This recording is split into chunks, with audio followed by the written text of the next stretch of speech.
So now is when I again started climbing up the Andes and always doing these mountain passes. So that's the road I was on, which is really scary when you see the drop at the bottom and you keep going. So,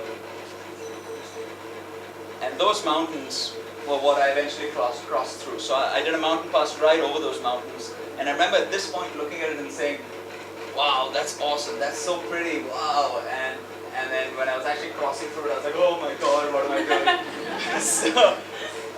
So that's coming up there. Okay. Now, this is one of the coolest places I've ever stayed at, right? This is a place called the Way in Peru. And it's basically right, it's in a town called Huaraz. When I got here, I was basically exhausted, and it was at 4,300 meters, right? So 4,300 meters, about 16,000 feet over sea level. So it's really high, and it's tough for you to breathe, you get very tired, but by then I was pretty used to it. And literally there was nothing around. There was absolutely nothing around. Then I got to this town called Pucallpa, which is basically the easternmost town in Peru. From there's no other roads, there's nothing, it's all jungle. And you have to, the Amazon, there's a tributary of the Amazon that goes up and then joins the Amazon, and then it goes through, and there's a town in the middle there called Iquitos. Now Iquitos is the center for all Amazon travel and Amazon experiences. Now to get to Iquitos from Pucallpa, there are only two ways. One is you fly there, two is you take a boat. Now I remember Che Guevara building his own boat and called Mambo Tango and going, and I was like, cool, I want to take a boat. So I looked for the most local boat, which was Henry II. Very grand name, but it's not a very grand boat, I'll tell you that. And it's basically a barge that takes, so if you see that yellow thing, that's a Caterpillar construction stuff. And it takes all equipment all the way to Iquitos. So it says there, Henry to Iquitos, where, whatever. And this is it was usually a 3 or 4 day trip that started 1 day late. And it goes down the Amazon, right? So I ended up staying 5 days on that boat. Now this is by far the most, I don't know, interesting is probably the word to use. It was a shit experience. Yeah. It was it was cool, but it was tough, okay? First, I didn't like being off my bike, which I've grown very attached to by now. Second, I have to go next. That is what I was staying on. So,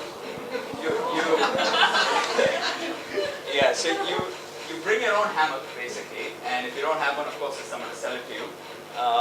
And you tie it on these metal rods, right? And it's not like hammock 1 tie here, hammock 2 tie here. You tie it wherever you want. And boom, hammocks. So I was like, cool, cruising down a river on a hammock for 5 days, must be fun. It was not. So in the day it was hot, at night it was cold, but the views that you got from this boat were phenomenal, right? So you got to take a bit of both, right? I mean, it was a hell of an experience, but I'm happy I did it. So then I got back on the bike, and then I had the option of again going to Lima and then cutting across to Cusco. I said, no, I really don't want to go to Lima, so I went through the middle of the country, trying to go and get to as much of the, being as out there, as wild as possible. So the middle of Peru is pretty deserted, but it is beautiful. Now, I spent 2 days where I didn't see a human being. Not a single human being. Not a car passed me, I didn't meet anyone, I didn't stop and stay anywhere. I didn't see a human being, which was a little scary towards the end of it, but I mean, how cool is that, right? I'd never been in a place where I had not seen another human being for so long, which I thought was great, and it was beautiful to ride in. Let's go to the next one. That's a typical Peruvian woman. You can't really see it. That's my attempt at being arty and all. Drink coffee, or not even coffee, they drink a flower.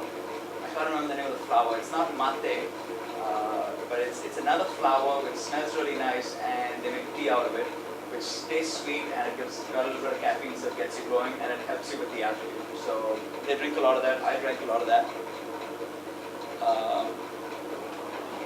That's a really nice sunset that I saw. I'd see a lot of those along the way, but this one for some reason got captured well. But again, there's nobody. Right? Those are the roads I was going on. I used to be sitting in an office 2 months ago. Now I'm here.